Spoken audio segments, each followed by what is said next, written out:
So this is my Masked Saiyan Towa deck. Basically, it's just a Masked Saiyan deck. I haven't come up with a full name for it, but Masked Saiyan OverRealm basically is the main name I use, because you're going to be using OverRealm. That's the main thing you want to take advantage of. There's also some Dark OverRealm. Alright, the Masked Saiyans active main ability. Once per turn, place the top 3 cards from your deck into the drop area. It's not up to 3, it's 3 specifically. If you place a black card into the drop area with this skill, this card gains critical, so that's very useful. At any time you, when you use this ability,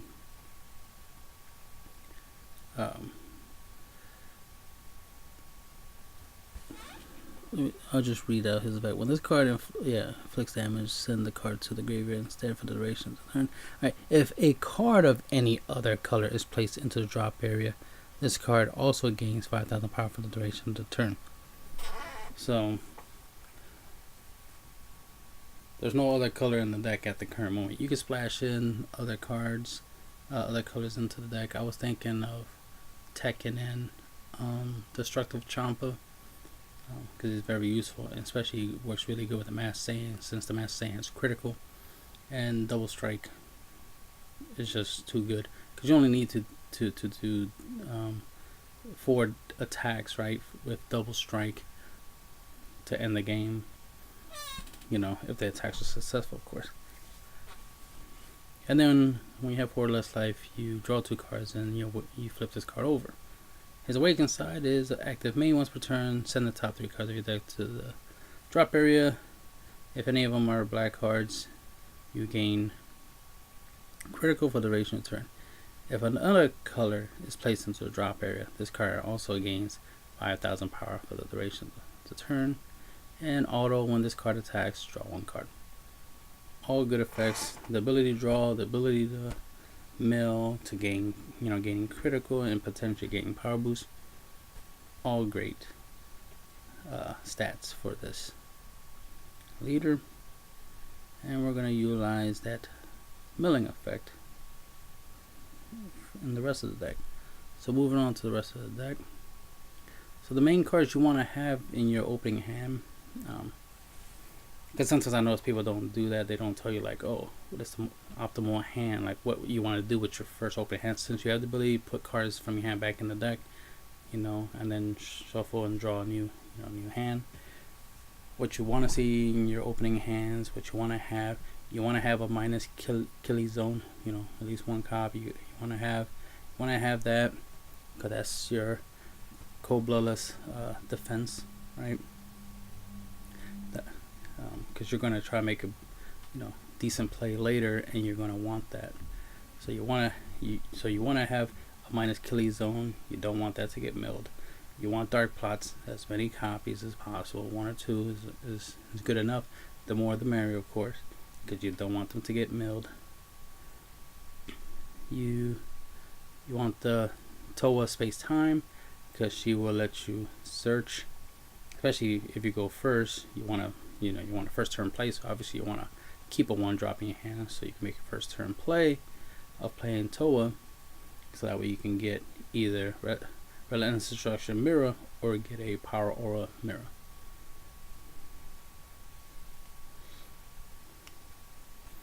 And getting a Relentless Destruction Mirror first turn is pretty decent. Use Towa. Towa gives you Relentless Destruction Mirror, and then then you use your the Masked Saiyan's ability to drop 3 cards from the top of your deck to the graveyard. Then OverRealm 3 by banish them to play Relentless Destruction Mirror, and your opponent discards a card from their hand. So right off the bat, your opponent has 1 less card, and that's just a first turn play. And then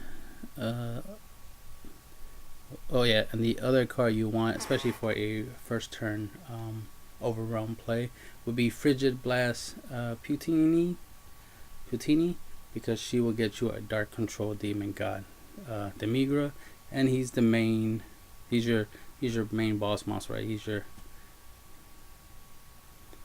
He's your deck's main strategy. You want to get him on the field and start attacking and doing some good stuff. Alright, so that's the main stuff you want to have.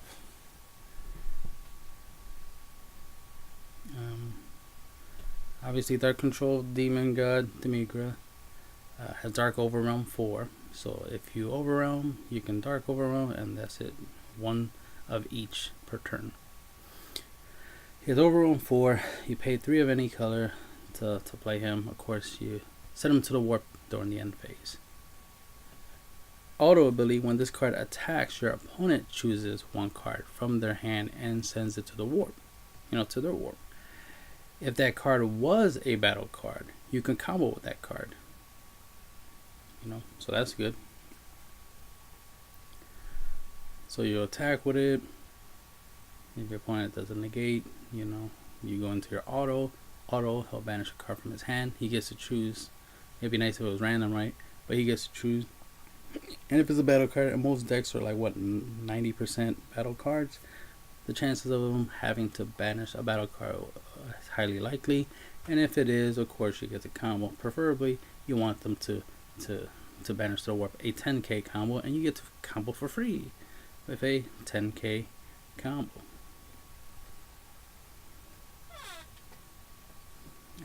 Hopefully that's the case. I notice it doesn't say you can combo with it without paying the cost. It just says you can combo.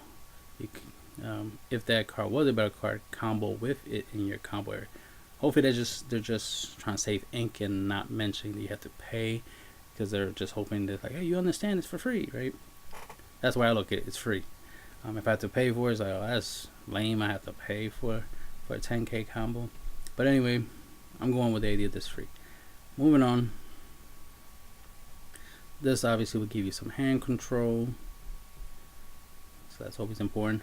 Frigid Blast is for the main purpose of searching your deck for a Demigra that has an energy cost 4 or less from your deck and add it to your hand. So here's a search card, plus has OverRealm, so you can obviously do some combos like the first turn combo I mentioned.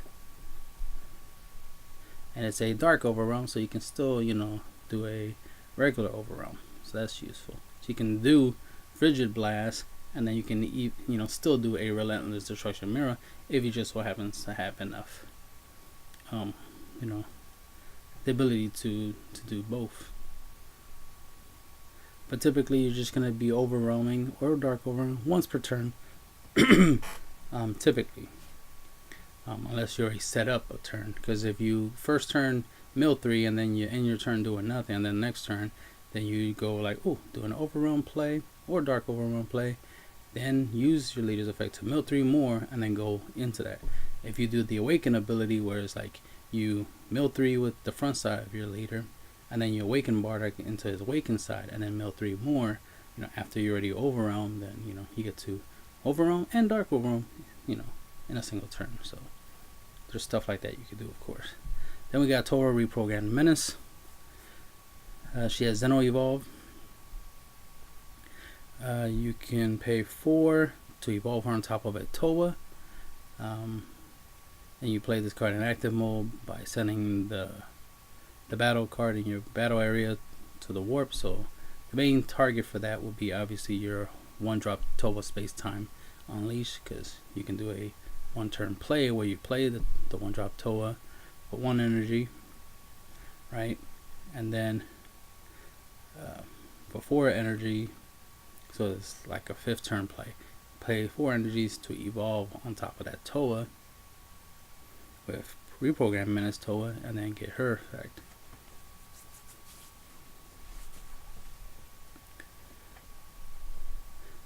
You can also do another target, of course, you could use would be the Time Ruler Towa.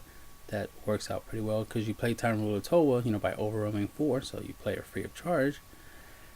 Get her ability to gain control of one of your opponent's battle cards that cost 2 or less. Then use the 4 energies you have. So this is like a 4-turn play. Use the 4 energies you have to actually evolve, Reprogram Menace Towa on top. And this is after you gain control and then you attacked with your 10k, and then you Xeno Evolve.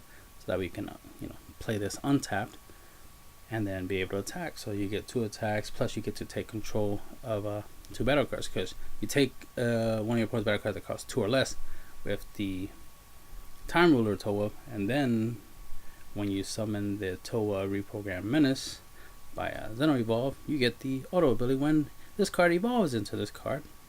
When a card evolves to the card, choose up to one of your opponent's battle cards with an energy cost 6 or less and switch it to active mode and gain control of it.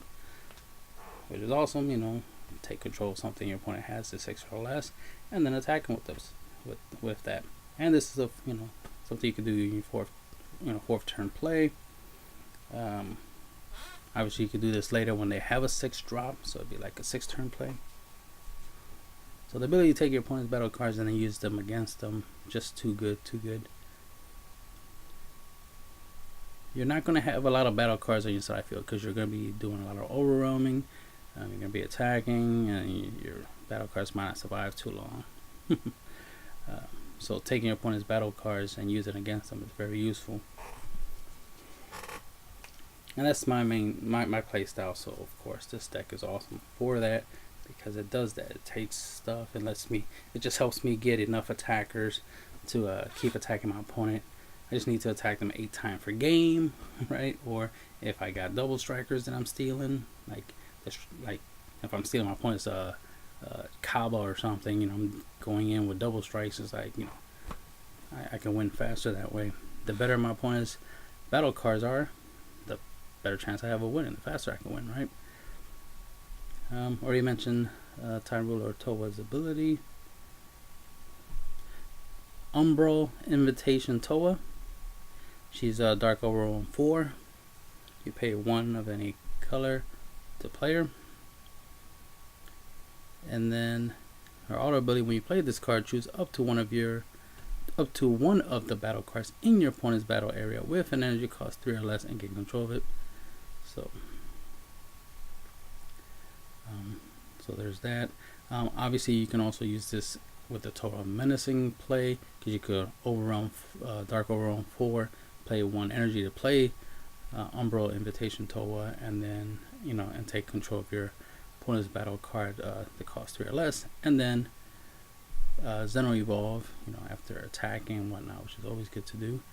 Then Xeno Evolve Towa Reprogram Menace on top of her, take control of something 6 or less, and then attack with this and that battle card you took. So you get the common theme, a lot of Towa, a lot of stealing, a lot of Towa. So you can tow up your opponent. Okay, that's all she does.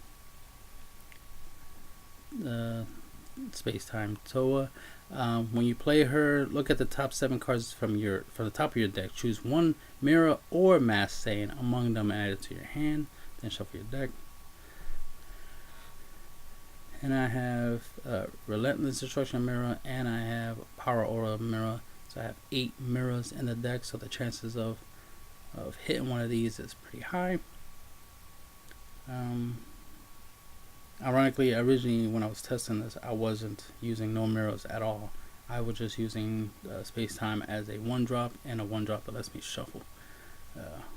But now, I started playing the Relentless Destruction Mirror along with the Power Aura Mirror, and they're pretty strong.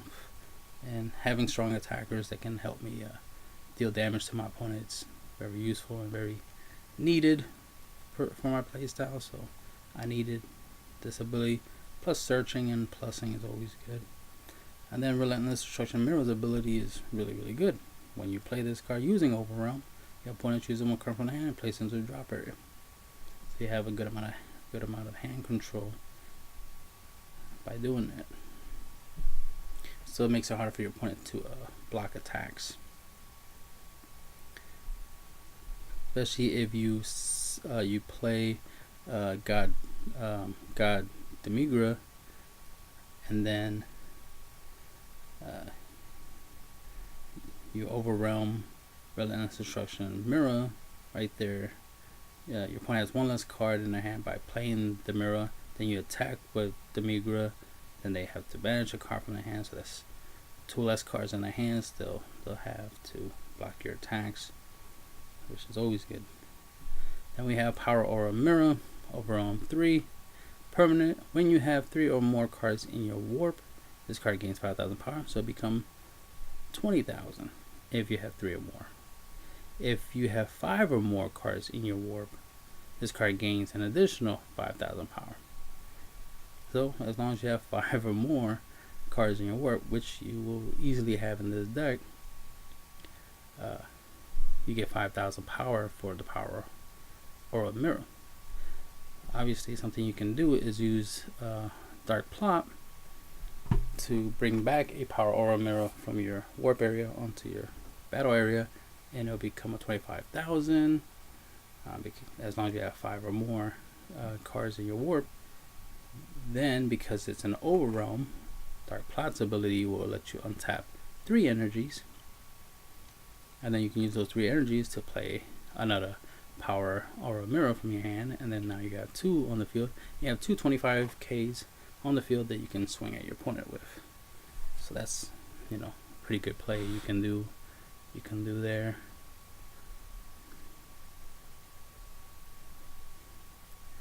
Then we have Gravy in the Migra's Thrall.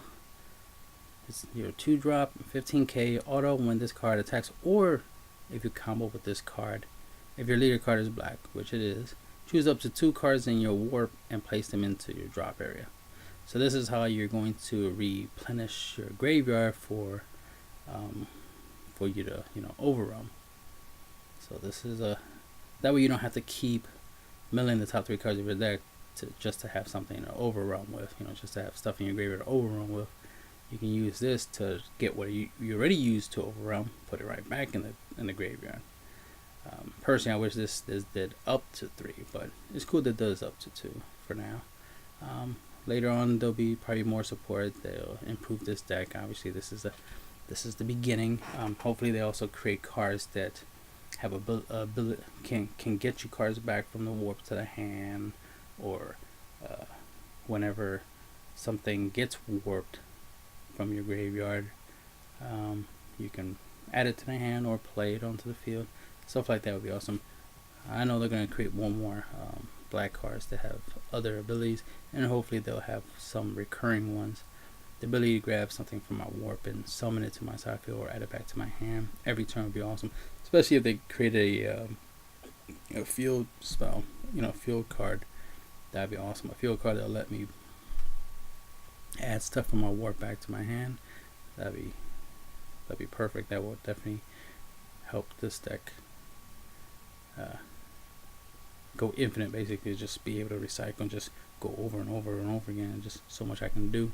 Because then the milling is like drawing, it's like plussing and searching, you know, if I can just get stuff from my warp back to my hand. So Dark Plot is the closest thing I have to that, but since it's a one-time deal, you know, if it was a field card, it would be just amazing every turn using it. I don't even care if it's a pay or discard a card or for the field card, as long as it keeps, you know, letting me reuse my cards over and over again. Just be awesome, especially if I'm using a Relentless Destruction Mirror every turn. Just OverRealm him, then add him back to my hand, then OverRealm him, then get it back to my hand, then OverRealm every turn. That'd be awesome. Already mentioned about using Dark Plot.